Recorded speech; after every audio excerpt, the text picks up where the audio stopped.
Good morning, આપ જોઈ રહ્યા છો સુપ્રભાત ગુજરાત. આપની સાથે હું છું ખ્યાતિ. પોતાના મનની વાત કરશે વડાપ્રધાન નરેન્દ્ર મોદી. પોતાના ખાસ કાર્યક્રમ મન કી બાતમાં 53મી વખત પુલવામા એટેકની અંદર શહીદ થયેલા જવાનોને યાદ કરશે. સાથે જ તેઓ આતંકવાદી શક્તિઓ સામે કેવી રીતે લડત આપવી તે અંગે પણ પોતાના આ એપિસોડમાં વાત કરે તેવી શક્યતા. પીએમના આ કાર્યક્રમને દેશમાં લાખો લોકો રેડિયો પર લાઈવ સાંભળશે. ગાંધીનગરના દહેગામમાં પણ મોટી સંખ્યામાં તેમનો કાર્યક્રમ લાઈવ સાંભળવામાં આવશે.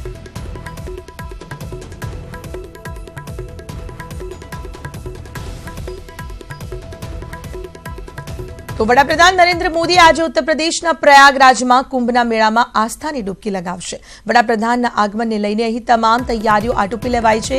નરેન્દ્ર મોદી અહીં અક્ષયવટ દર્શન કરવાના છે. સાથે પોતાના મંત્રીમંડળ અને પોતાના સમર્થકો તથા સહયોગીઓની સાથે સંગમમાં ડૂબકી લગાવશે.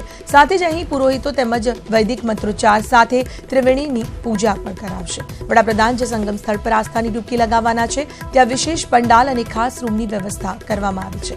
વડાપ્રધાનના આગમનને પગલે અહીં સુરક્ષામાં પણ વધારો કરી દેવાયો છે.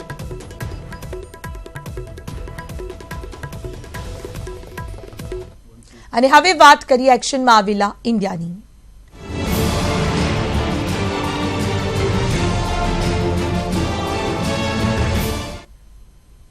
પુલવામા અટેક બાદ વડાપ્રધાન નરેન્દ્ર મોદીએ રાજસ્થાનના ટોંક પાકિસ્તાનને જાણે કે શાણમાં સમજાવી દીધું કે યુદ્ધ થશે તો ભારત જ જીતશે. સાથે જ વડાપ્રધાને પાકિસ્તાનને લલકાર પણ ફેંક્યો અને ઇમરાન ખાનને તેમના વચનો યાદ કરાવ્યા.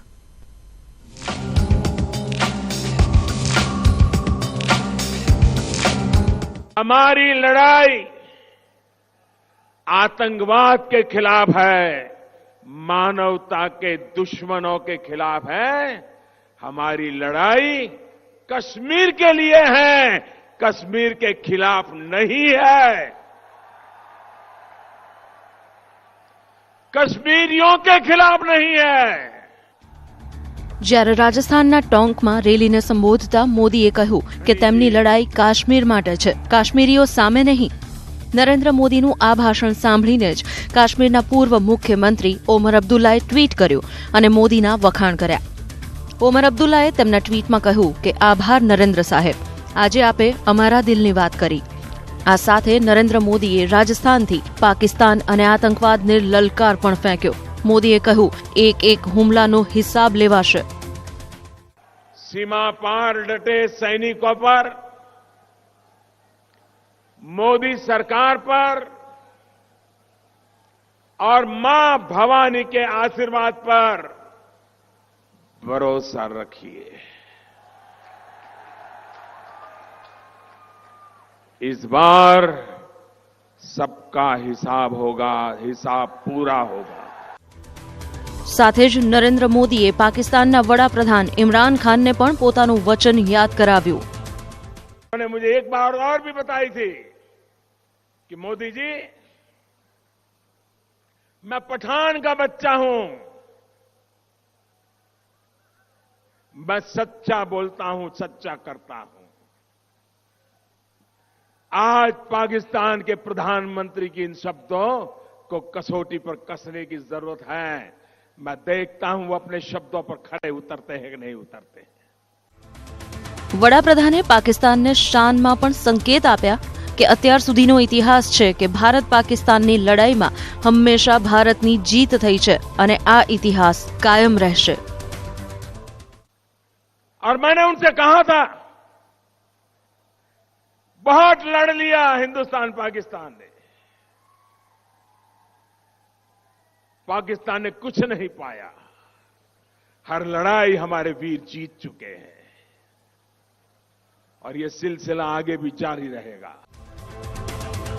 Bureau report, news 18 Gujarati.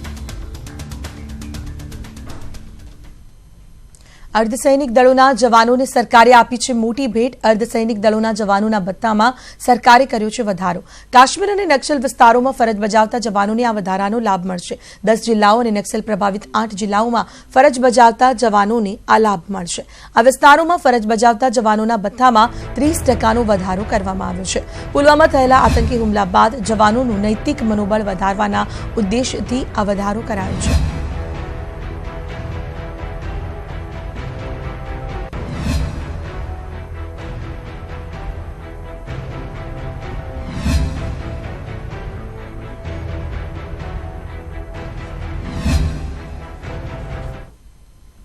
તો અમદાવાદ આવેલા કેન્દ્રીય રક્ષામંત્રી નિર્મલા સીતારમણે પૂર્વ સૈનિકોને પડતી મુશ્કેલીઓને નિવારવાની ખાતરી આપી હતી. તેમણે કહ્યું કે 10% જોબ રિઝર્વેશન અંતર્ગત અમદાવાદ મ્યુનિસિપલ કોર્પોરેશન દ્વારા 100 પૂર્વ સૈનિકોને જોબ ઓફર કરાઈ.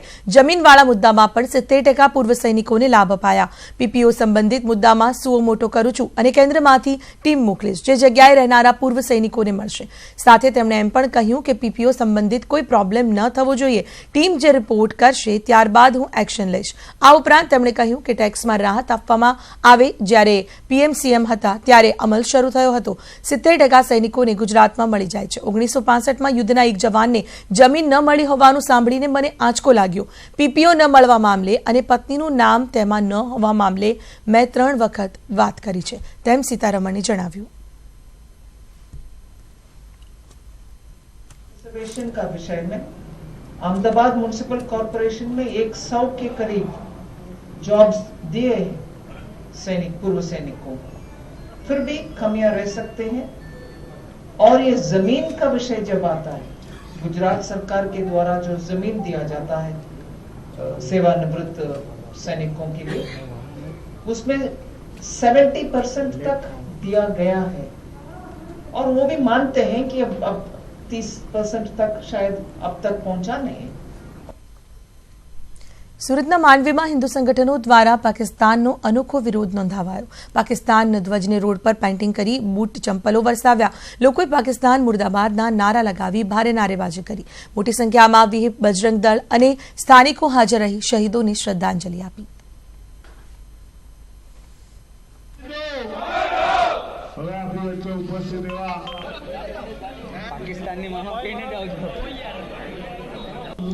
તો દાહોદની વાત કરીએ. એસટી બસ અને ટ્રક વચ્ચે અકસ્માત સર્જાયો. દાહોદના ગોધરા રોડ પર અકસ્માત.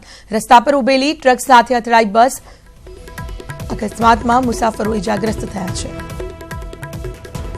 રસ્તા પર ઉભેલી ટ્રક સાથે અચાનક બસ અથડાઈ. બસની અંદર કેટલાય મુસાફરો સવાર હતા.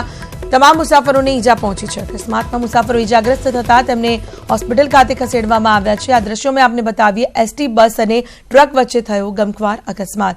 દાહોદના ગોધરા રોડ પરની આ ઘટના, જ્યાં ટ્રકની પાછળ બસ અથડાઈ. એસટી બસ અથડાતા તેની અંદર સવાર મુસાફરો પણ ઇજાગ્રસ્ત થયા છે. તમામ મુસાફરોને હાલ હોસ્પિટલ ખાતે ખસેડવામાં આવ્યા છે.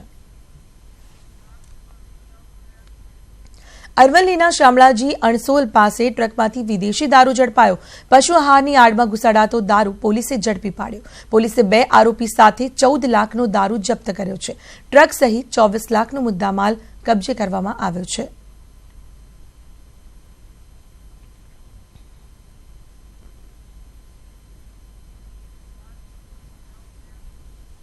છોટાઉદેપુરના સંખેડા તાલુકામાં પ્રાથમિક શિક્ષક સંઘની ચૂંટણીનું પરિણામ જાહેર થયું છે, જેમાં સૂર્યમુખીના ફૂલની પેનલ વિજેતા બની છે. અલ્કેશ પટેલની આગેવાની હેઠળની સૂર્યમુખી પેનલના તમામ ઉમેદવારો વિજેતા બન્યા છે. તો બોડેલી તાલુકા પ્રાથમિક શિક્ષક સંઘની ચૂંટણીનું પરિણામ જાહેર થયું, જેમાં સંદીપભાઈની આગેવાની હેઠળ સૂર્યમુખી પેનલના તમામ ઉમેદવારોનો વિજય થયો છે.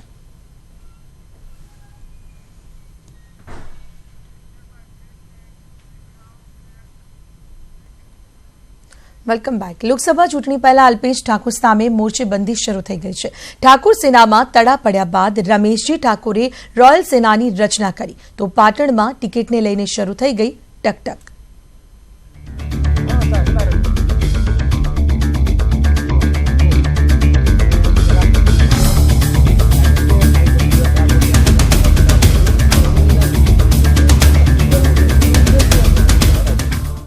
લોકસભા પહેલા અલ્પેશ સામે મોરચો.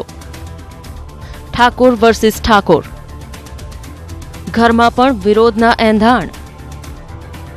અલ્પેશ અમદાવાદમાં બેરોજગાર યુવાનોને ગાડી આપી રોજગારીની વાતો કરી રહ્યા હતા, ત્યારે બીજી તરફ એક સમયે સાથી રહેલા રમેશજી ઠાકોર અલ્પેશ સામે જ મેદાને પડ્યા. અલ્પેશની ક્ષત્રિય ઠાકોર સેના સામે રમેશજીએ રોયલ ઠાકોર સેના બનાવી. એટલે જે કોઈ લોકો નવી નવી વાત કરતા હોય તેમને ઓળખ આપનાર પણ આ ઠાકોર છે ને અલ્પેશ ઠાકોર છે. તેને માત્ર ને માત્ર સમાજથી કોઈ લેવા દેવા નથી. માત્ર ને માત્ર એમની જે અપેક્ષાઓ, આશાઓ બધી મોટી મોટી છે. રાજકીય અપેક્ષાઓ હોય, બીજી ત્રીજી અપેક્ષાઓ હોય, સંગઠનથી કે સમાજથી એ વ્યક્તિને કંઈ લેવા દેવા નથી. અલ્પેશને ઘરમાં જ મળી રહેલો પડકાર હજુ પૂરો નથી થયો. તેવામાં પાટણમાં અલ્પેશ સામે જ રોષ ઉઠી રહ્યો છે. પાટણ સર્કિટ હાઉસ ખાતે પાટણ જિલ્લાના કોંગ્રેસી કાર્યકર્તાઓ તેમજ પૂર્વ ધારાસભ્યોએ વિરોધ કરી ચીમકી ઉચ્ચારી કે પાટણ જિલ્લાના સ્થાનિક ઉમેદવારને છોડીને જો આયાતી ઉમેદવારને ટિકિટ આપવામાં આવશે તો જિલ્લા કોંગ્રેસી કાર્યકર્તાઓ તેમજ પૂર્વ ધારાસભ્યો મદદ નહીં કરે. વિરોધ છે અમારા અલ્પેશ ઠાકોરનો અને જગદીશ ઠાકોરનો એટલા માટે કે એ માગણી કરે છે, પણ એ માગણી કરતા હોવાના વિસ્તારમાં કરે ને ભાઈ. એ અમદાવાદમાં રહેશે તો અમદાવાદનો ફોરમ ભરે, અને આ વિરમગામ રહેશે વિરમગામનો ફોરમ ભરે અલ્પેશભાઈ. કોંગ્રેસમાં પોતાની હામાં હા પડાવતા અલ્પેશ ઠાકોર હાલ તો ઘરમાં જ ઘેરાઈ ગયા હોય તેવો ઘાટ સર્જાયો છે. ત્યારે લોકસભા પહેલા અલ્પેશ ઘરના રાજકારણનો કેવી રીતે કાંટો કાઢે છે તે જોવું રહ્યું. Bureau report, news 18 Gujarati. અને હવે વાત રાજકોટમાં થયેલી હત્યાની.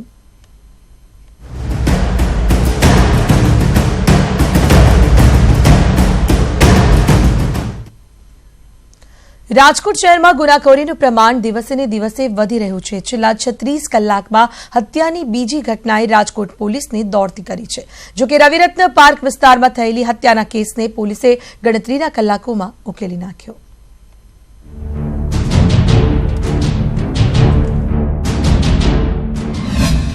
ધોળા દિવસે ખૂની ખેલ, 37 ઘા અને રક્ત રંજિત રાજકોટ.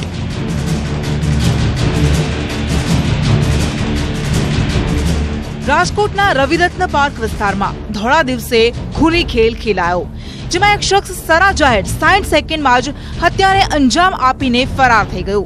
હત્યાની આ ઘટનાના સીસીટીવી ખૂબ જ હચમચાવનારા છે. હત્યારો બાઇકથી મૃતક હરેશ મકવાણાનો પીછો કરતો આવે છે. વળાંકમાં બંનેના વાહનો અથડાતા તેઓ પડી જાય છે. જોકે કાળા કપડામાં દેખાતો શખ્સ જાણે હરેશભાઈને મોતને ઘાટ ઉતારવાના ઈરાદે આવ્યો હોય તેમ તેમની પર એક પછી એક છરીના ઘા ઝીંકવા લાગે છે. આ શખ્સ એક બે ઘાથી નથી અટકતું, તે એક પછી એક વાર કરતું જાય છે અને આધેડને લોહી લુહાણ કરી નાખે છે.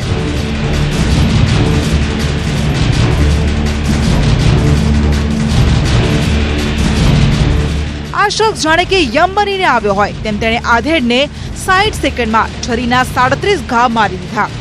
આવતા જતા લોકો માત્ર આ ઘટનાને મૂક પ્રેક્ષક બનીને જોઈ રહ્યા છે, પરંતુ કોઈ આ શખ્સને રોકવાની કોશિશ નથી કરતું અને બેખોફ બનેલા આ શખ્સે આધેડને લોહી લુહાણ કરી દીધો અને તેને રસ્તા પર જ મરવા છોડીને પોતાની બાઇક બહાર કાઢે છે અને ત્યાંથી ફરાર થઈ જાય છે.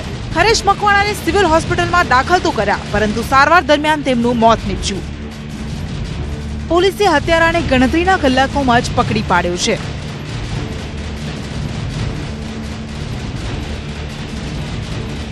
મોડી સાંજે જે ખૂનના બનાવ બના છે જાહેર રોડ ઉપર, એમાં જે તે વખતે સ્થાનિક પોલીસ ક્રાઇમ બ્રાન્ચ બધા મળીને મહેનત કરીને આરોપીને નામ ઓળખ્યા હતા. હમણાં પોલીસે બધી જગ્યાએ અને તપાસ કરતી હતી. થોડા સમય પહેલાં એને જામનગરથી પોલીસે પકડી પાડ્યા છે અને ફિરોઝ નામના આરોપી જેને જાહેરમાં એક્સિડન્ટ કરીને એને જાનથી મારીને નાખ્યા હતા અને પોલીસે ધરપકડ કરી લીધી છે.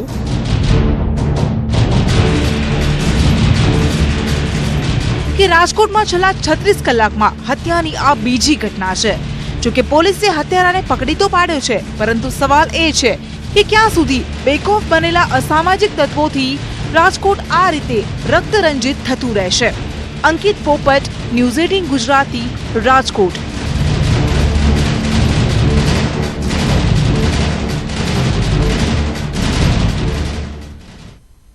અને હવે વાત નિર્જંખતા નંદગરની.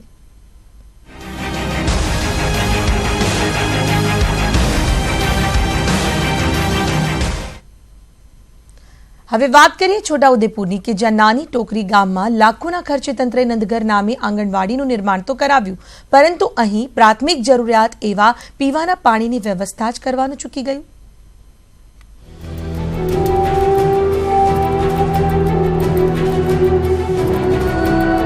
આ છે છોટાઉદેપુર જિલ્લાના કવાંટ તાલુકાનું નાની ટોકરી ગામ, જ્યાં નંદઘર નામે આંગણવાડી છે. નંદઘરમાં ભણતા નાના ભૂલકાઓ પણ છે. તેમના સ્વાસ્થ્યની જાળવણી માટે બાજુમાં આરોગ્ય કેન્દ્ર પણ છે. પરંતુ પ્રાથમિક જરૂરિયાત એવું પાણી જ નથી. આ નનઘર બાળકોથી ધમધમે છે. અહીં તેમને જ્ઞાન ગમ્મતની સાથે પોષણક્ષમ આહાર તો મળે છે, પરંતુ તંત્રના વાંકે નાના ભૂલકાઓને પાણી પીવા માટે અડધો કિલોમીટર સુધી ચાલીને હેન્ડપંપ પાસે જવું પડે છે. અમારે નંદઘરમાં પીવાના પાણીની સુવિધા ન હોવાથી આંગણવાડીનો ટાઈમ 9:30 થી 3:30 છે, તો બાળકોને લઈને 2-3 વાર પાણી માટે અહીંયા હેન્ડપંપ પર આવવું પડે છે.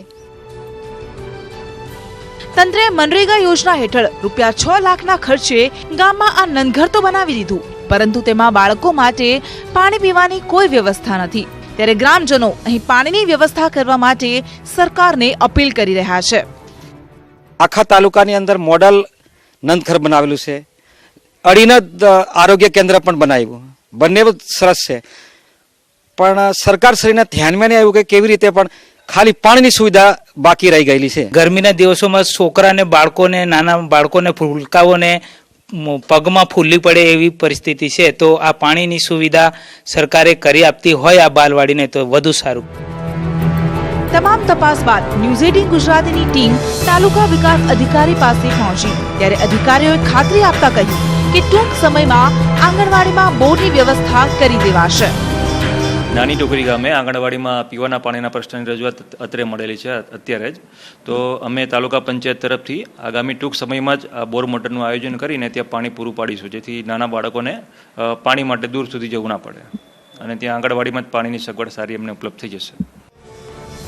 ઉનાળામાં પણ આ નાના ભૂલકાઓને પાણી પીવા માટે પગ ન બાળવા પડે તે જ ન્યૂઝ 18 ગુજરાતીનો ઉદ્દેશ છે અને તંત્ર પાસે આશા છે. અલ્લારખા પઠાણ, ન્યૂઝ 18 ગુજરાતી, છોટાઉદેપુર. ઉત્તર ગુજરાતીઓ છેલ્લા કેટલાક વર્ષોથી જેની રાહ જોઈ રહ્યા હતા તેનો અંત આવ્યો છે. મહેસાણામાં મ્યુનિસિપલ ગ્રાઉન્ડનો વિકાસ કરીને ત્યાં એક અત્યાધુનિક ક્રિકેટ સ્ટેડિયમ બનાવવામાં આવશે.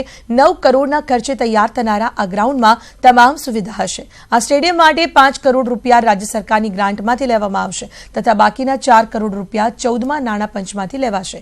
આ મેદાનમાં cricket, hockey, volleyball, football, basketball, handball અને ટેનિસ કોર્ટ રમત રમાઈ શકે તે માટે બનાવવામાં આવ્યા છે. ત્યારે આ સિવાય ક્રિકેટ સ્ટેડિયમમાં સ્ટડ લાઇટો હશે. 3000 પ્રેક્ષકો બેસી શકે તેવી વ્યવસ્થા. સ્ટેડિયમમાં રણજી કક્ષાની મેચ રમાઈ શકે તે પ્રકારે આંતરરાષ્ટ્રીય પ્રકારનું સ્ટેડિયમનું નિર્માણ થશે. આ તમામ વસ્તુ 24,000 સ્ક્વેર ફૂટ એરિયામાં તૈયાર કરવામાં આવશે.